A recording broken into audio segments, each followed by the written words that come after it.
ஆண்டவராகிய இயேசு கிறிஸ்துவின் நாமத்தினாலே இந்த தரிசனத்தின் நேரம் மூலமாய் திரும்பமாய் உங்களை சந்திப்பது மிகுந்த மகிழ்ச்சி. கர்த்தர் உங்களை ஆசீர்வதிப்பார். கடந்த 2 வாரங்களாய் இயேசுவை காண விரும்புங்கள் என்கிற தலைப்பிலே நம் செய்திகளை கேட்டுக்கொண்டு இருக்கிறோம். முதலாவது நான் சொன்னேன், இயேசுவை காண விரும்புங்க, இயேசுவை காண விரும்புங்க. அப்போ சொல்லும்போது சொன்னேன், கர்த்தர் அற்பமானவர்களை கர்த்தர் அந்த நாட்களில் கண்டார் என்று சொல்லி. அற்பமாக எண்ணப்பட்ட லேயாளை கர்த்தர் கண்டாள். அற்பமாக எண்ணப்பட்ட ஆகார அவருடைய பிள்ளையை கண்டு அவனை பெரிய ஜாதியாக மாற்றினான்னு சொன்னேன். அதுக்கு பின்பதான் நாம் சாதாரணமாய் கீழ் தட்டில் இருக்கிறவர்களை தேவன் கண்டார் அப்படின்னு சொன்னேன். உதாரணம், இந்த மீன் பிடிக்கிறவர்களா இருந்த பேதுருவை, யோவானை, அந்திரேயாவை, யாக்கோபை தேவன் கண்டார். அவர்களை கொண்டு பெரிய காரியங்களை செய்தார். பேதுருவின் நிழல் பட்ட மாத்திரத்திலே சொஸ்தமானவர்கள் அநேகர். பேதுருவின் வார்த்தைகளை கேட்டபோது 3000 5000 பேர் என்ன கூட்டமாய் இயேசுவின் அண்டையில் வந்தார்கள் என்று சொல்லி கடந்த 2 வாரங்கள் சொன்னேன். இன்னைக்கு அடுத்த காரியத்தை நான் சொல்ல விரும்புகிறேன். என்ன அப்படின்னு சொன்னால், நீங்கள் உத்தமமாக நடந்தீங்கன்னா தேவனுடைய கண்கள் உங்கள் மேலே நோக்கமாக இருக்கும். நீங்கள் உத்தமத்தில் நடந்தா, நீங்கள் உத்தமமாக வாழ்ந்தால் கர்த்தருடைய கண்கள் உங்களை பார்த்துட்டே இருக்கும். வேதத்தில் அதற்கு உதாரணமாய் சொல்ல விரும்புகிறது யோவான் சுவிசேஷ நூல் 1வது அதிகாரம் 47 முதல் 51 வசனங்கள் வரை. வசனம் சொல்கிறது, இயேசு நாத்தான்வேல் தம்மிடத்தில் வருகிறதை கண்டு அவனை குறித்து, இவன் கபடற்ற உத்தம இஸ்ரவேலன் என்றார். நாத்தான்வேலை இயேசு கண்டார். இங்கே நல்லா கவனிங்க. அவனை நாத்தான்வேலை இயேசு கண்ட உடனே சொல்றாரு, இவன் கபடற்ற உத்தம இஸ்ரவேலன். இன்னைக்கு உங்களையும் என்னையும் பார்த்து இயேசு ஒரு சாட்சி கொடுக்கணும், தேவன் சாட்சி கொடுக்கணும், இவன் கபடற்ற உத்தம இஸ்ரவேலன். ஏன் இஸ்ரவேலன் சொல்லும்? இன்னைக்கு இயேசுவின் ரத்தத்தினாலே என்னைக்கு நீங்கள நானும் கழுவப்பட்டு இருக்கிறோமோ அன்னைக்கு இயேசுவின் பிள்ளைகளா இருக்கிறோம். அன்னைக்கு ஏசப்பாவுடைய பிள்ளைங்க, நீங்களும் நானும் ஏசப்பாவுடைய பிள்ளைங்க. அப்போ என்னைக்கு இயேசுவின் ரத்தத்தினாலே கழுவப்பட்டு நம்முடைய பாவங்கள் மன்னிக்கப்பட்டு நம் ரட்சிப்பின் அனுபவத்திற்கு நேராக வந்து நம் பரிசுத்தமான வாழ்க்கை வாழ்றோமோ, நீங்களும் நானும் இஸ்ரவேல் சந்ததியாக இருக்கிறோம். ஆண்டவர் அந்த நாட்களில் நாத்தான்வேலை பார்த்து சொன்னாரு, இதோ கபட அற்ற உத்தம இஸ்ரவேலன். இன்னைக்கு ஆண்டவர் உங்களை என்னையும் பார்த்து சொல்லணும், கபடற்றவன், இவன் கபடற்றவன், கபடற்றவன். வேதம் சொல்லுகிறது, தீமோத்தேயுவுக்கு எழுதின நிருபத்தில் அவர் சொல்லுவார், 1 தீமோத்தேயுல 4வது அதிகாரம் அந்த வசனங்களை சொல்லும்போது, உன் இளமை குறித்து ஒருவனும் உன்னை அசட்டை பண்ணாதபடிக்கு நீ வார்த்தையிலும் நடக்கையிலும் ஆவியிலும் அன்பிலும் விசுவாசத்திலும் கற்பிலும் விசுவாசிகளுக்கு மாதிரியாயிரு என்று சொல்லி. அப்போ இன்னைக்கு கர்த்தர் நமக்கு நிறைய அடிச்சுவடுகளை வைத்து கொண்டு போயிருக்கிறாரு. இன்னைக்கு நிறைய சமயங்களை நமக்கு கொடுக்கப்பட்டிருக்கிற பேர் விசுவாசி, ஆனால் விசுவாசம் உள்ளவர்களாக இருக்கிறோமானா இல்லை, நமக்கு அந்த விசுவாசமே இல்லை. ஆண்டவர் நமக்கு கொடுத்துருக்கிற பேர் கிறிஸ்தவன், ஆனால் கிறிஸ்தவன்னு சொல்லிட்டு நம்ம பண்ணாத காரியங்கள் இல்லை. ஆனால் ஆண்டவர் என்ன தெரியுமா சொல்கிறாரு, உத்தமத்தில் நடங்க. நீங்கள் உத்தமமாக இருந்தீங்கன்னா கர்த்தர் உங்களை பார்த்து சொல்லணும், கபடற்ற உத்தம இஸ்ரவேலன். நீங்கள் பரலோகத்துக்கு ஒரு நாள் போகணும். பரலோகத்தில் இயேசு உங்களை பார்த்து சொல்லணும், உண்மையும் உத்தமமான ஊழியக்காரனே, நீ கொஞ்சத்தில் உண்மையாக இருந்தா உனக்கு நான் வைக்கப்பட்டிருக்கிற கிரீடத்தை பெற்றுக்கொள் கொடுக்கணும். அதுதான் உத்தமமாக வாழ்கிற வாழ்க்கை. நீங்கள் உங்கள் உத்தமத்தில் நடக்கணும். வேதம் சொல்லுது, நிறைய காரியங்களை நான் சொல்லி கொண்டு போகலாம். அப்போ நாத்தான்வேலை இயேசு கண்டு, இதோ கபடற்ற உத்தம இஸ்ரவேலன் அப்படின்னு சொல்லிட்டு சொன்ன உடனே 48வது வசனம், அதுக்கு நாத்தான்வேல், நீர் என்னை எப்படி அறிவீர் என்றான். இயேசு அவனை நோக்கி, பிலிப்பு உன்னை அழைக்கிறதற்கு முன்னே நீ அத்திமரத்தின் கீழ் இருக்கும்போது உன்னை கண்டேன் என்றார். பிலிப்பு நீ கூப்பிட்டுட்டு வந்தனால தான் நீ வந்தன்னு நினைக்காத. பிலிப்பு கூப்பிடுறதுக்கு முன்னாடியே அத்திமரத்தின் கீழே உன்னை கண்டேன். கர்த்தர் நம்மை காண்கிற தேவன். நம்ம எபிசோடில் நம்ம கேட்கும்போது அதான் சொன்னேன், இயேசுவின் கண்கள் காணணும். அப்போ அவர் ஆகார் சொல்கிறார், நீர் என்னை காண்கிற தேவன். இன்னைக்கு இந்த வசனத்தில் பார்த்தீங்கன்னா, அத்திமரத்தின் கீழ் இருந்த அந்த கபடற்ற உத்தம இஸ்ரவேலன் ஆகிய நாத்தான்வேலை இயேசு முன்னாடியே பார்த்துட்டார். இன்னைக்கு கர்த்தருடைய கண்கள் நம்ம மேலே நோக்கமாக இருக்கு. கர்த்தருடைய கண்கள் நம்ம பார்த்து கொண்டே இருக்கு. நம்ம உத்தமமாக நடக்கிறோமா, உத்தமமாக நடக்கிறவர்களை கர்த்தர் ரொம்ப நேசிக்கிறாரு. எல்லாவற்றிலும் ஒரு உத்தமம். சமீபத்தில் ஒரு காய்கறிகள் விற்கிற அங்காடிகளுக்கு போய் காய்கறிகளை வாங்கிட்டு வீட்டில் எடை போட்டு பார்க்கும்போது 3 கிலோ வாங்கிட்டு வந்த காய்கறிகள்லாம் 2.25 கிலோ தான் இருந்தது. அப்போ நான் நினச்சேன், அந்த கடையில் ஒரு நல்ல ஒரு இது போட்டிருந்தாங்க, வசனம்லாம் போட்டிருந்தாங்க, எல்லாம் சரிதான். ஆனால் பார்த்தீங்க அப்படின்னு சொன்னால் அவர்கள் செய்கிற காரியங்கள் உத்தமமாக இல்லை. அன்றைக்கி சொல்கிறேன், நம்முடைய பேச்சில் ஒரு உத்தமம் இருக்கணும், நம்முடைய நடக்கைகளில், நம்முடைய செயல்களில். வேதம் சொல்லுது, கள்ளத்தராசு கர்த்தருக்கு அருவருப்பானது, அதை செய்யக்கூடாது. நம்ம யாருக்கிட்டையும் அநியாயமாக வட்டி வாங்கக்கூடாது. வேதத்தில் நம்ம வாசிக்கிறோம், சகேயுவை இயேசுவுடைய கண்கள் கண்டது. ஆண்டவர் உடைய கண்கள் சகேயுவை கண்ட மாத்திரத்தில் சகேயுவை சொன்னார், நீ சீக்கிரமாக இறங்கி வா, நீ சீக்கிரமாக இறங்கி வா, நான் இன்னைக்கு உன் வீட்டில் நான் போஜனம் பண்ண போகிறேன் அப்படின்னு சொன்னார். இயேசு சகேயுவின் வீட்டுக்குள்ளே நுழைந்த போது அவன் வாழ்க்கை மாறிச்சுன்னு சொல்லி வேதம் சொல்லுது. வேதம் சொல்லுகிறது அவனுடைய வாழ்க்கை டோட்டலாக மாறிடுச்சு.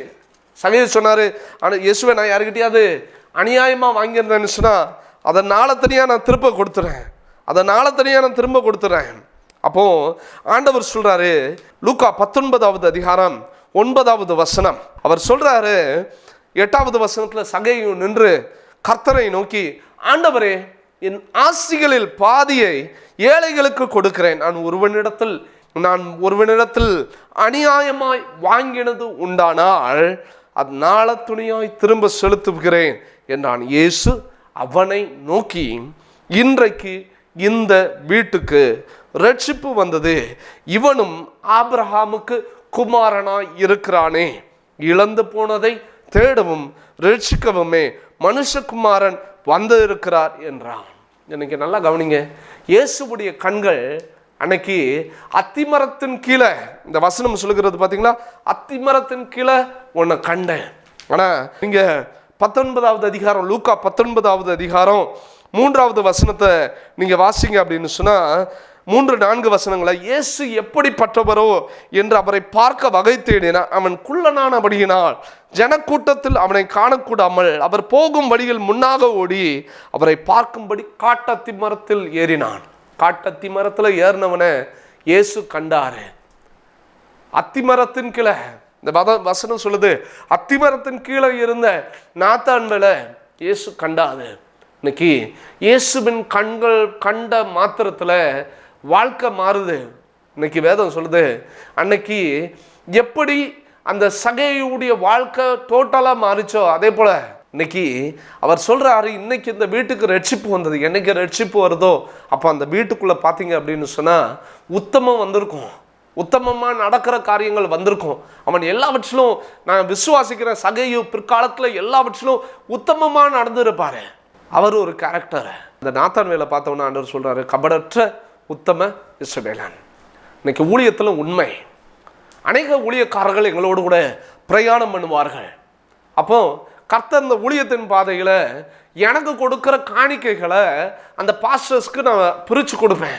கர்த்தர் எனக்கு கொடுக்குற காணிக்கைகளை பிரித்து, ஆண்டவர் எனக்கு எவ்வளவு, அவர்கள் ஊழியம் செய்கிற ஊழியத்தை பார்த்து ஆண்டவர் எவ்வளவு எனக்கு ஏவுதலை கொடுக்குறாரோ அதை தான் அந்த ஊழியர்களுக்கு நான் காணிக்கையாக கொடுப்பேன். அப்படி அநேக ஊழியக்காரர்களை தாங்கி கொண்டு இருந்தோம். அப்போ நான் கவனித்த ஒரே ஒரு காரியம், நிறைய போதகர்கள் தங்களுடைய உத்தமமான ஊழியத்தை செய்யலை. கர்த்தர் உண்மை உள்ளவன் என்று நம்பி கனமான அந்த ஊழியத்தை கொடுத்துருக்கிறாரு. வேதம் சொல்லுது, ஆரோனை போல அழைக்கப்பட்டால் ஒழிய கனமான ஊழியத்தை செய்ய முடியாது.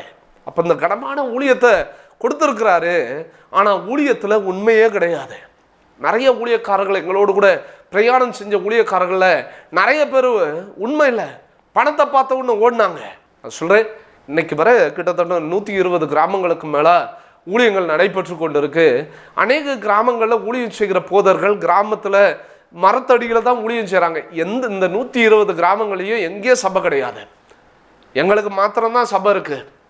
எங்களோடு கூட பிரயாணம் பண்ணுற ஒருத்தருக்கும் சபை கிடையாது. ஆனால் அந்த பாஸ்டர்ஸுக்கு, நிறைய பாஸ்டர்ஸ் பார்த்தீங்கன்னா ஒரு நோக்கத்தோடு வராங்க. பாஸ்டர் எப்படியாவது ஒரு சர்ச்சை கட்டி கொடுத்துருவாங்க. அதுதான் மெயின் எண்ணமாக இருக்கும். ஆனால் விசுவாசம் இருக்காது. நான் இன்றைக்கி சொல்கிறேன், ஊழியத்துக்கு அழைக்கப்பட்டாலும் சரி, உங்கள் தனிப்பட்ட வாழ்க்கையிலும் நீங்கள் தேவனை தேடி நீங்கள் உத்தமமாக நீங்கள் நடந்தால் தான் கர்த்தர் உங்களை ஆசீர்வதிப்பார். சில ஊழியக்காரங்க எங்களோடு கூட பிரயாணம் பண்ணுவாங்க, திடீர்னு என்ன ஒரு ஊழியம் எங்களை விட அதிகமாக காணிக்க கொடுக்குறாங்கன்னா அதுக்கு பின்னாடி ஓடிடுவாங்க. அப்படி பின்னாடி ஓடின ஊழியக்காரங்க ஒரு வருஷம் ஆகியும், பாஸ்டர் நீங்கள் சர்ச் வெளியில் போகும்போது சொல்லுவாங்க, நீங்கள் சர்ச்சு கட்டி தரல பாஸ்டர், அதனால உங்களோட இணைஞ்சு பண்ணல. ஆனால் வெளியில் போனவங்க யாரும் ஒரு வருஷம் ஆகியே இன்னும் சர்ச்சு கட்டல. காரணம் என்ன தெரியுமா? தங்கள் ஊழியத்தில் உத்தமம் இல்லை. ஆனால் நாத்தான் வேலை ஆண்டவர் பார்த்து சொல்கிறாரு, அவன் ஊழியத்தில் உத்தமமாக இருக்கிறான். நான் இன்னைக்கு ஆண்டவர் உங்களை பார்த்து சொல்லணும், நீங்கள் விசுவாசியாக இருந்தாலும் நீங்கள் உத்தமமாக நடக்கிறீங்க. உத்தமமாக நடக்கிறவங்க மேலே கர்த்தர் பிரியமாக இருக்கிறார். யாரெல்லாம் நீங்கள் நீதியின்படி நடக்கிறீங்களோ, சத்தியத்தை பின்பற்றி அதன் வழிகளை கடைபிடிச்சு கடைசி வர உத்தமத்தை காத்துக்கொள்றீங்களோ, உங்களை தேவன் ரொம்ப நேசிக்கிறாரு. உங்களை ஆண்டவர் ஆசீர்வதிப்பார். ஒருவேளை என் கூட இன்னும் ஒரு சில போதர்கள் இன்னும் பிரயாணம் பண்ணி கொண்டு இருக்கிறாங்க. அவர்கள் எந்த எதிர்பார்ப்பும் இல்லாமல் பிரயாணம் பண்ணி கொண்டு இருக்காங்க. நான் விசுவாசிக்கிறேன் கர்த்தர் ஒரு நாள் அவர்களை சரியாக ஆசீர்வதிப்பார். நான் எப்போவுமே ஜெபம் பண்ணுவேன், ஆண்டவரே என் கூட பிரயாணம் பண்ணுற ஊழியக்காரங்க எங்கள் ஊழியங்களை காட்டிலும் அவங்க பெரிய ஊழியங்களை செய்யணும். இனி வர நாட்களில் உலகமெங்கும் பயன்படுத்தப்படுகிற ஊழியர்களாக மாறணும். இன்னைக்கு நான் சொல்கிறேன், வேதம் சொல்லுது, நீங்கள் ஊழியத்திலையும் சரி, உங்கள் தனிப்பட்ட வாழ்க்கையிலும் சரி, நீங்கள் உத்தமமாக நடந்தீங்கன்னா கர்த்தர் உங்களை பெருக பண்ணுவார். கர்த்தர் உங்கள் எல்லைகளை விரிவாக்குவார். கர்த்தர் உங்களை பார்த்து சொல்வார், இவன் கபடற்ற உத்தம இஸ்ரவேலன் என்று சொல்லி. வேதம் சொல்லுகிறது, பிலிப்பு உன்னை அறிகிறதுக்கு முன்னே நீ அத்திமரத்தின் கீழே இருக்கும்போது உன்னை கண்டேன். அப்போ அவர் சொல்றாரு, ரபி நீ தேவனுடைய குமாரன், நீ இஸ்ரவேலின் ராஜா. நல்லா பாருங்க, நாத்தானுக்கு தெரியுது இவர் தான் ரபி, இவர் தான் மேசியா, இவர் தான் இயேசு கிறிஸ்து, அவர் நாமம் இயேசு கிறிஸ்து, இவர் தான் இம்மானுவேல், இவர் தான் வரப்போகிறவர். அவருக்கு தெரியுது, ஏன்னா அவன் உத்தம இஸ்ரவேலனாக இருந்தான். அவர் பார்த்து சொல்றாரு, ரபி நீ தேவனுடைய குமாரன், நீ இஸ்ரவேல் ராஜானாரு.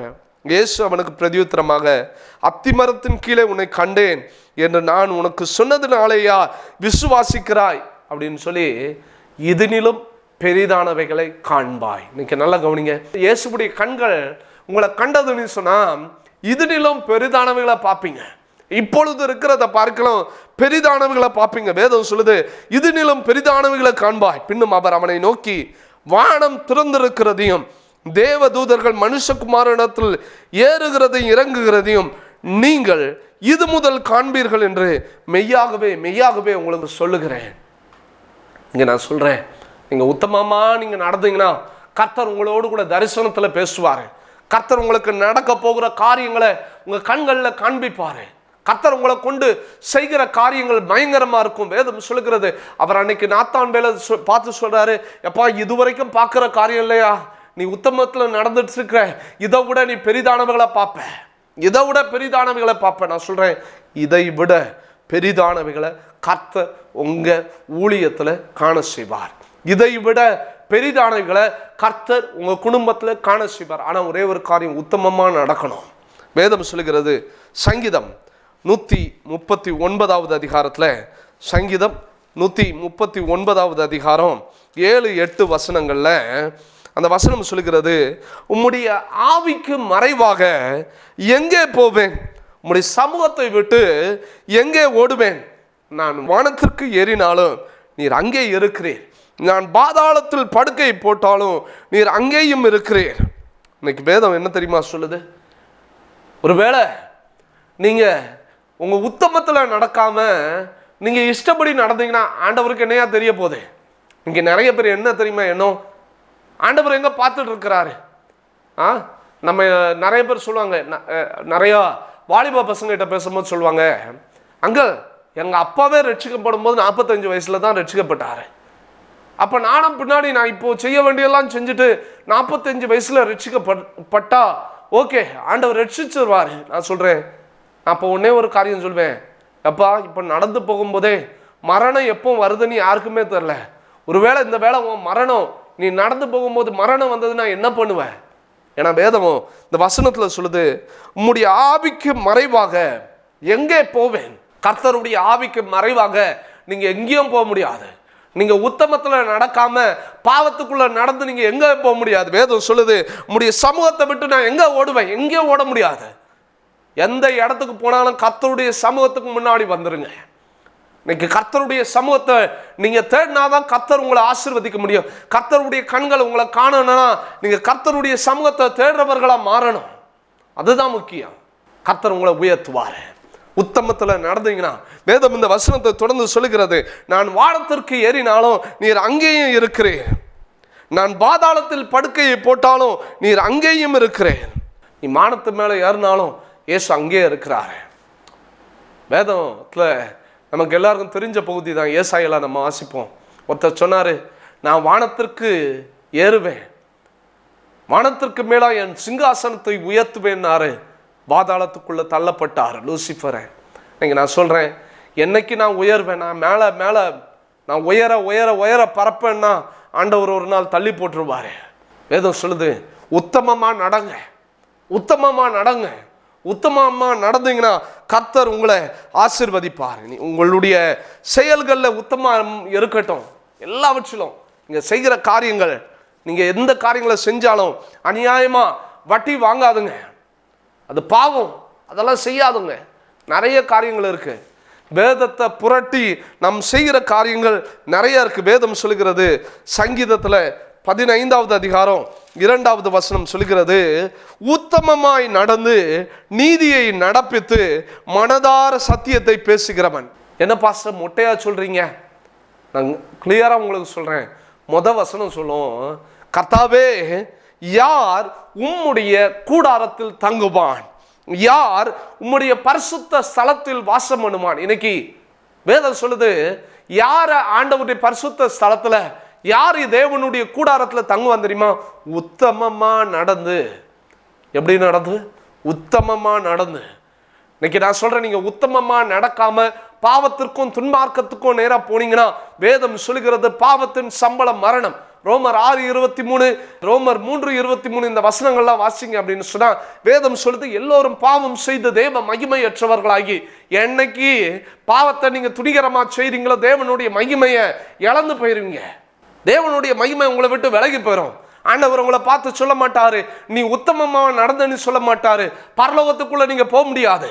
நீங்க நிறைய பேர் நினைக்கிற ஒரே ஒரு காரியம், நான் என்ன பண்ணாலும் நைட்டு வந்து ஆண்டவர்கிட்ட மன்னிப்பு கேட்டுரும். காலையெல்லாம் பாவம் செய்வேன், நைட்டு வந்து ஆண்டவர்கிட்ட, ஆண்டவரை என்னை பரிசுத்தப்படுத்துங்கன்னா அந்த பரிசுத்த தேவன் பரிசுத்தப்படுத்துவாரு. ஒரு நாள் 2 நாள் பண்ணுவாரு. நீங்க தொடர்ந்து துணிகரமா பாவம் செஞ்சீங்கன்னா பாவத்துடைய சம்பளம் மரணம். நீங்க போகிற வழியில உங்களுக்கு விபத்து நேரிட்டாலும் ஆச்சரியப்படுறதுக்குள்ள. கர்த்தர் சில சமயங்களை நினைச்சானா இவன் கடைசி வரை கர்த்தருடைய பார்வைக்கு பொல்லாங்கனதை செய்வான்னு நினைச்சிட்டான்னா உடனே தூக்கிடுவாரு. நான் சொல்றேன், நீதிகளை நடங்க. வேதம் சொல்லுகிறது, கபடற்ற உத்தமம் இஸ்ரவேலன்னு சொல்லி நாத்தான் வேலை குறித்து ஆண்டவர் சாட்சி கொடுத்தார். காரணம் என்ன தெரியுமா? கர்த்தருடைய கண்கள் கண்டது. கர்த்தருடைய கண்கள் உங்களையும் பார்த்துட்டு இருக்கு. கர்த்தருடைய கண்களுக்கு மறைவா நீங்க எங்கேயும் ஓட முடியாது. எங்க ஓடினாலும் கர்த்தருடைய சமூகத்துக்குள்ள வந்துதான் ஆகணும். நான் சொல்றேன், துணிகரமா பாவம் செய்வீங்களா? பாஸ்டர் நான் குடிக்க மாட்டேன் பாஸ்டர், நான் குடிக்கிற என் ஃப்ரெண்ட்ஸ் இருக்கானுங்க, கூட போய் சைடு சாப்பிடுவேன், பாவத்துக்குள்ள போவீங்க. பாஸ்டர் என் ஃப்ரெண்டு பீடி பிடிப்பான் பாஸ்டர், நான் பீடி தான் வாங்கி கொடுப்பேன், சிகரெட் தான் வாங்கி கொடுப்பேன், பாக்கு தான் வாங்கி கொடுப்பேன். பாவத்துக்குள்ள போறதுக்கு தொடக்கமே அதுதான். உங்க வாழ்க்கையில எது தெரியுமா நீதி? எது தெரியுமா உத்தமம்? பாவத்திற்கு உடன்படாமல் இருப்பது தான் உத்தமம். உங்க குடும்பத்தில் இருக்க உங்க பெற்றோர், உங்க தகப்பனோ இந்த காரியங்களை வாங்கிட்டு வர சொன்னா வாங்கிட்டு வர முடியாதுன்னு சொல்லுங்க, தைரியமா சொல்லுங்க. இது கர்த்தருக்கு எதிரானது என்று சொல்லி இன்னைக்கு நான் விசுவாசத்தோட இந்த இடத்துல சொல்றேன். அன்னைக்கு தேவனுடைய கண்கள் நாத்தான் மேல பட்டதுனால தான் அந்த இடத்துல நாத்தான் மேல பார்த்து சொன்னார், கபடற்ற உத்தம இஸ்ரவேல். இன்னைக்கு உங்களையும் என்னையும் பார்த்து சொல்லணும், நீங்க பரலோகத்துக்கு பங்கு உள்ளவர்களா நீங்க மாறணும்னு சொன்னா முதலாவது காரியம் தேவனை தேடுகிறவர்களா மாறணும். இந்த இடத்துல வேதம் என்ன தெரியுமா சொல்லுது? அந்த வசனத்துல சொல்லும்போது, யார் உம்முடைய கூடாரத்தில் தங்குவான், யார் உம்முடைய பரிசுத்த பர்வதத்தில் வாசம் பண்ணுவான். பரிசுத்த பர்வதம் பரலோகம்.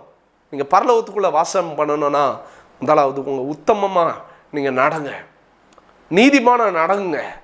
உங்க வழிகளை பரிசுத்தம் காணப்படட்டும், உங்க இருதயத்தில் பரிசுத்தம் காணப்படட்டும், உங்க சிந்தையில பரிசுத்தம் காணப்படட்டும். வேதம் ரொம்ப ஸ்ட்ரிக்டா சொல்லுங்க. பழைய ஏற்பாட்டில் நம்ம நிறைய பேர் சொல்லுவோம், விபச்சாரம் பண்ணாதிருப்பாயாக. புதிய ஏற்பாடு சொல்லுது, ஒரு ஸ்திரீயை இச்சையோட பார்க்கிறவன் எவனும் விபச்சாரம் செய்யலாம். ரொம்ப ஸ்ட்ரிக்ட். நம்ம நிறைய காரியங்கள்ல நம்ம வேதம் சொல்றபடி நடக்கிறது கிடையாது. இன்னைக்கு சொல்றேன், நம்ம பரிசுத்தமா நீதிமானா வாழ்ந்தாதான் நமக்கு பரலோகம். வேதம் சொல்லுகிறது, சங்கீதம் 37வது அதிகாரத்தில் 18வது வசனம் சொல்லுகிறது. நான் வாசிக்க விரும்புகிறேன். சங்கீதம் 37:18, உத்தமரின் நாட்களை கர்த்தர் அறிந்திருக்கிறார் என்று சொல்லி வேதம் சொல்லுகிறது. உத்தமரின் நாட்களை, நீங்க துன்மார்க்கமா நடந்தீங்கன்னா உங்க நாட்களை ஆண்டவர் சீக்கிரம் எடுத்து போடுவார். வேதம் சொல்லுது, நான் சாகிற நிலைமையில இருக்கும்போது எசேக்கியா தேவனை நோக்கி மன்றாடினாரு. கர்த்தர் எசேக்கியாவின் ஆயுசு நாட்கள்ல 15 வருடத்தை கூட்டி கொடுத்தாரு. காரணம் என்ன தெரியுமா? தேவனை நோக்கி பார்த்தாரு. உத்தமமாக நடக்கிறவர்களுக்கு கர்த்தர் ஆயுசு நாட்களை கூட பண்ணுகிறவர். வேதம் சொல்லுகிறது, உத்தமர்களின் நாட்களை கர்த்தர் அறிந்திருக்கிறார். இன்னைக்கு உங்க நாட்களை கர்த்தர் அறிந்திருக்கிறார். உங்க நாட்களை கர்த்தர் அறிந்திருக்கிறாரு. நான் விசுவாசத்தோட இந்த இடத்துல சொல்வேன், கர்த்தர் நாத்தான்வேலுள்ள கர்த்தருடைய கண்கள் கண்டது. இன்னைக்கு கர்த்தருடைய கண்கள் உங்களை பார்த்து கொண்டே இருக்கு. கர்த்தருடைய கண்கள் நீங்க செய்கிற செயல்கள் எல்லாம் பார்த்து கொண்டு இருக்கு. நிறைய பேர் சொல்லுவோம், ஐயா பரலோகத்துக்கு நான் என்னைக்குனாலும் ஆயத்தமாக இருக்கிறேன். பாவம் செஞ்சீங்கன்னா பரலோகத்துக்குள்ளே போக முடியாது, நரகத்துக்குள்ளே தான் போக முடியும். வேதத்தில் ஒரு சில வசனங்களை உதாரணமாக சொல்ல விரும்புகிறேன். சங்கீதம் 101:6வது வசனம் சொல்லுகிறது, தேசத்தில் உண்மையானவர்கள் என்னோட வாசம் பண்ணும்படி என் கண்கள் அவர்கள் மேல் நோக்கமாக இருக்கும். உத்தமமான வழியில் நடக்கிறவன் என்னை சேவிப்பான். தேசத்தில் உண்மையானவர்கள் என்னோட வாசம் பண்ணும்படி. இன்னைக்கு தேசத்துல உண்மையானவர்கள் தேவனோட கூட வாசம் பண்ணி அவருடைய கண்கள் அவர்கள் மேல் நோக்கமாக இருக்கிறது. நீங்க தேவனோடு கூட வாசனம் பண்ணணும்னா நீங்க உத்தமத்துல நடக்கணும். இந்த வசனம் சொல்லிட்டு, உத்தமமான வழியில் நடக்கிறவன் என்னை சேவிப்பான்.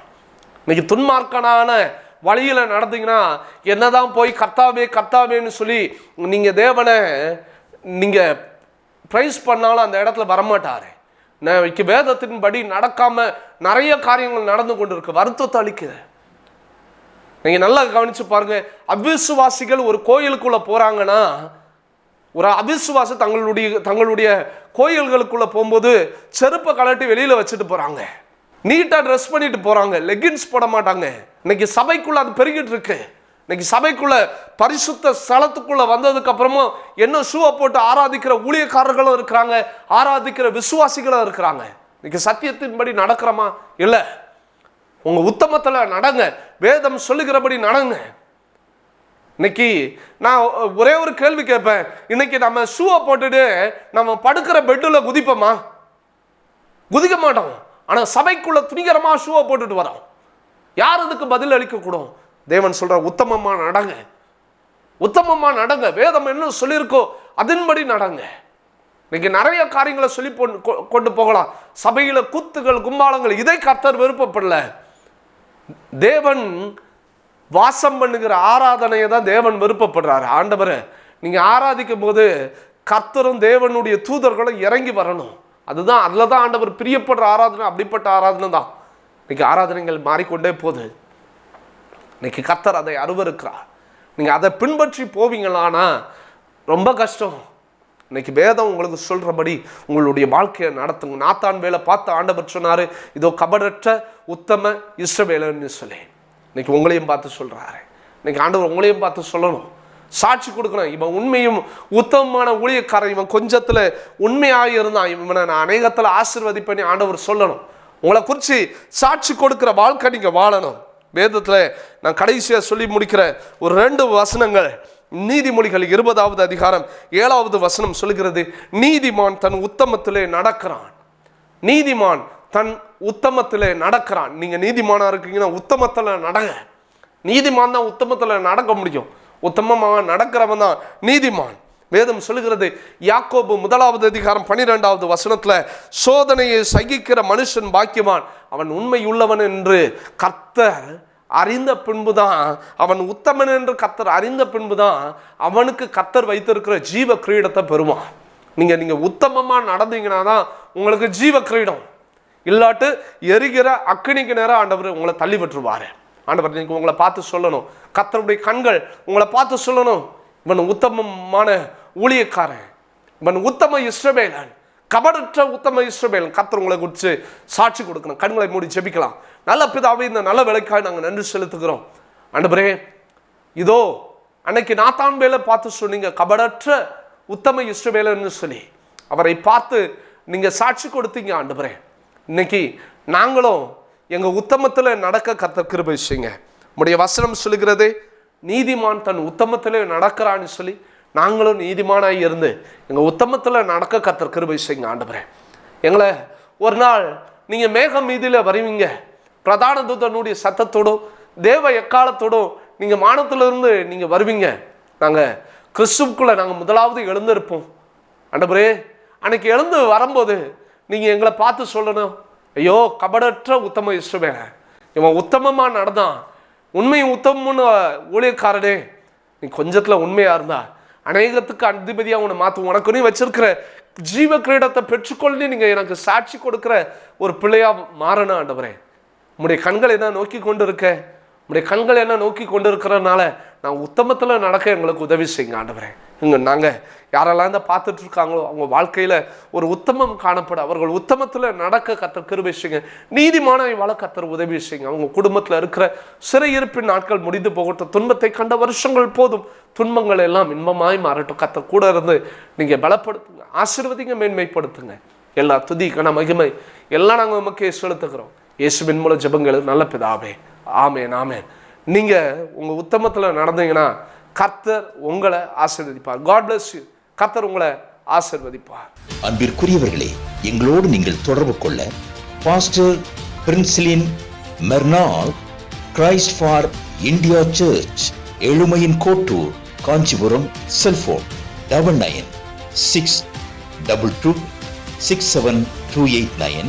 Email princelymernaal@gmail.com.